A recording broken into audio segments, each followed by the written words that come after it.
George looks up from his book, realizing that he's been reading for more than an hour. He jumps up and gets on the phone for a conference call. Shit, he mutters to himself. He frantically searches around the house for a phone. He finally sees it, almost jumps on it, but then realizes that it's a stupid choice, and settles for grabbing it. His thumbs flying, he dials up the number, and barges in on the call like a very sheepish bull. He apologizes and tries to make it somewhat less awkward for him and his co-workers. The call goes on for a few hours. It's a miserable night. Raining, dark and cloudy. So cloudy, in fact, that the only light illuminating the streets are the streetlights. George is watching the latest episode of some soap opera.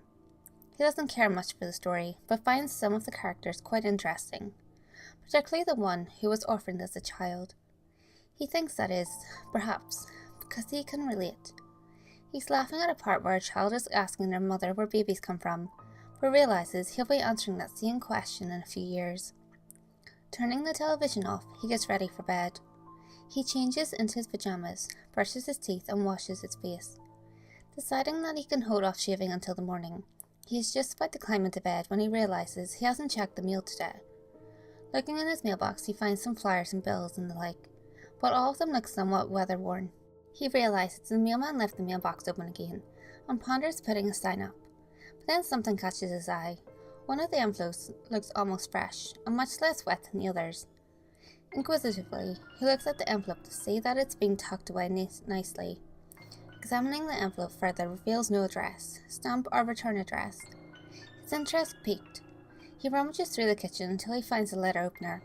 Once he finds one, he tears open the letter and several pages, neatly folded together, fall on the floor.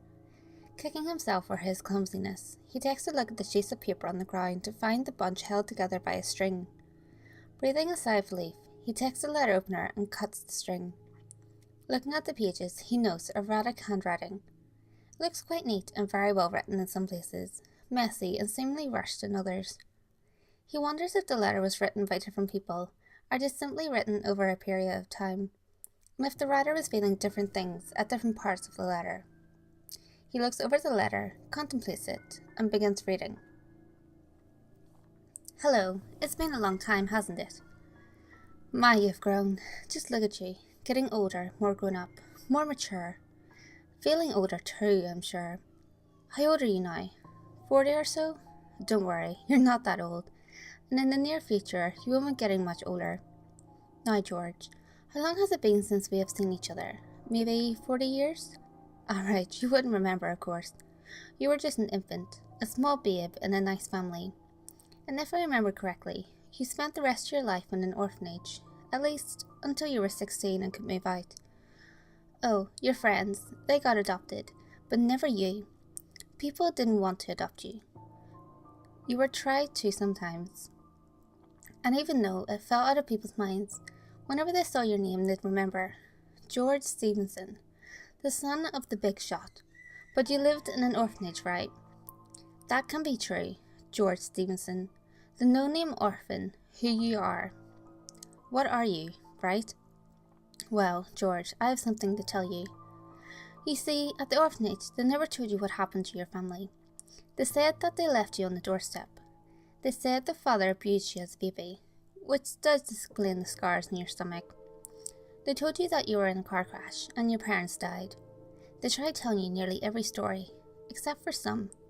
Included in those few stories that they withheld was the truth. I've never been to an orphanage, but I think that I have a general idea about it.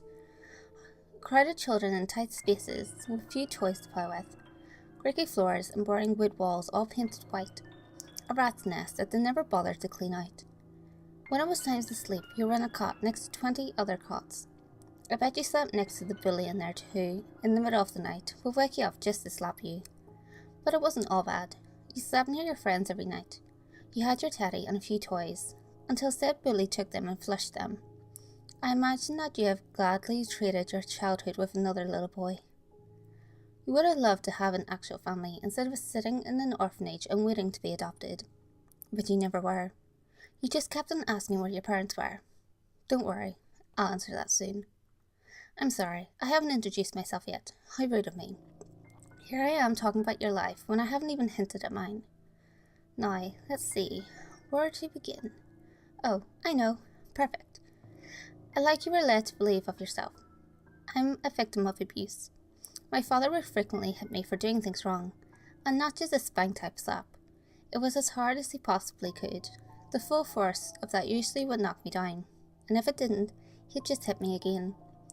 Not only that, but sometimes, if I was acting out, such as talking back or crying, he would wrap his hands around my neck and start strangling me until I couldn't breathe. I'd stop crying then, not because my life hung in the balance, but because the air cut off from my lungs. I didn't have a choice. When I told my mother, though, she didn't decide to put a stop to it. She decided to join in on the fun. And then it got worse. I had to do horrible, awful things, and they did horrible, awful things to me too. I ran away when I was 15. I don't know how you feel about my situation, but I know I would have loved to switch places with you. I am a homeless child. I couldn't spend the night in shelters. Most of them wouldn't take me, unless I had a parent or guardian with me. I should be apparent from the previous paragraph. I would rather have died than come back to my parents though. They were horrible, awful fuckers.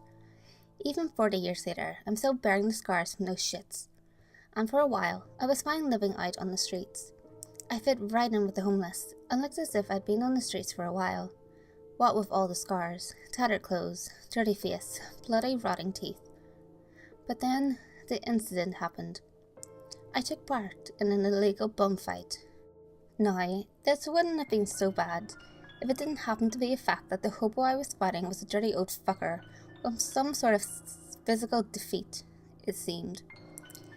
It looked like he needed medical attention, but because of healthcare hanging on a person's fucking wealth, he was forced to just deal with it. I fought and scratched and bit and screamed. Took a huge knock-up in that fight, but gave an even worse one back. Whenever he let his guard down, I'd punch him as much as I could, wherever possible.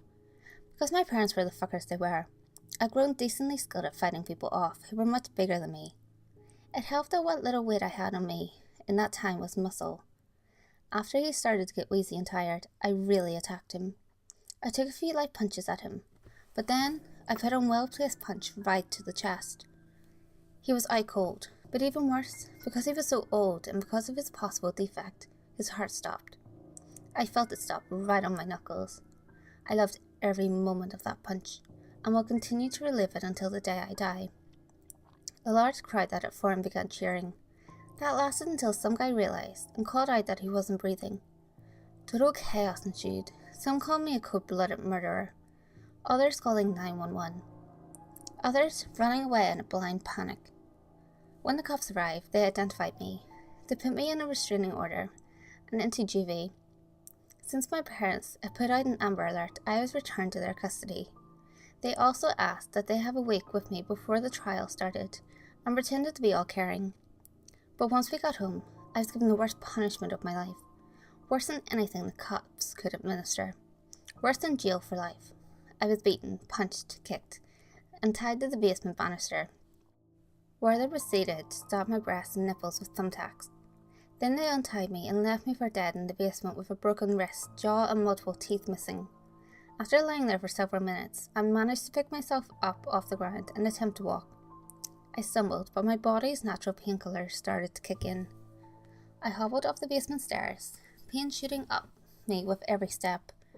Getting to the last step, I turned a corner and found a steak knife hanging on the wall, where it always is. I looked around the kitchen I had just stepped into and found nothing out of the normal order of things. Grabbing the knife and twisting my face into a small grin, I limped to my parents' room. I slowly, silently opened the door and found them asleep, or at least pretending to be. I snuck in and found my father. As he was sleeping, I sucked the knife into his throat. Oh, what a beautiful sound it made. Such a beautiful, awful sound.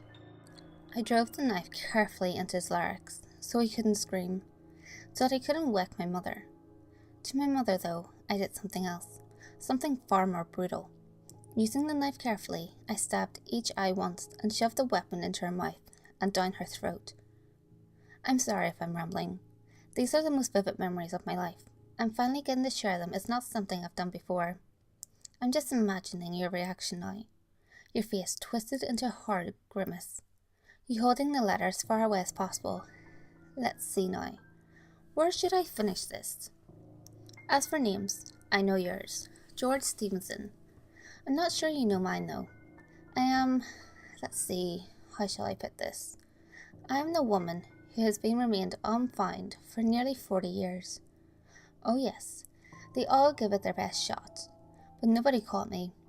Since it would be suicide to reveal my name to you, as you will surely give this to the police as evidence, I will ask you to refer to me as what the papers throughout town referred to me as, a killer.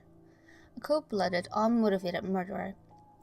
I didn't take your life then, but only through an accident on my part, and incredibly low odds being surpassed on yours. I'm getting ahead of myself, but I suppose that I should tell you what really happened. You see, the night I had done that, I planned to kill myself as well. I planned it in my life as soon as I stabbed my parents, but I couldn't. With this wonderful new sensation, I couldn't let my life go to waste. I had to have more of it before I died, and that night, across the street from my house was yours. I stabbed them.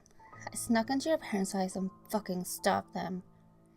It was a great feeling to steal away the life of another. It was beautiful. So beautiful, in fact, that I, not joking, became sexually aroused. My heart was beating faster than NASCAR, and damn, it was loud. I couldn't hear for shit when I did the act, but now I remember vaguely hearing their screams and their cries, begging me for mercy.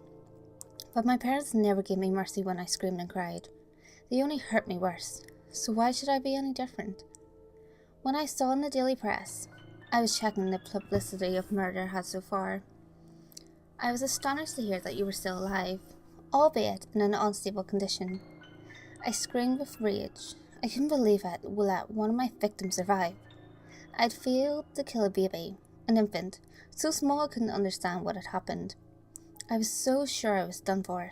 But then I realized you couldn't speak. You couldn't remember me. I followed your story every day since, wishing I had finished the job. I suppose you're worried for your life now. I know that you're thinking, why should I trust a crazy psycho like her? But I will go on with my memories, and you will go on with your life. One problem though. My memories are getting a bit hazy, and I think that one more round will just be enough to restore them to crystal clear. Hope you've locked your door.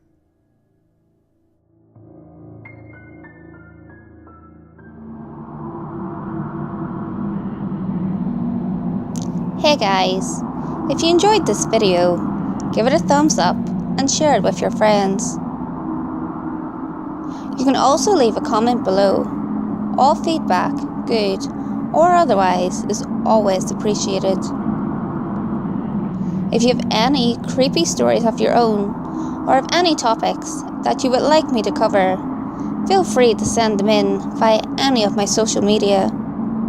You can find all links to my social media in the description below. Until next time guys, make sure you lock your doors, stay safe, and I'll see you next video.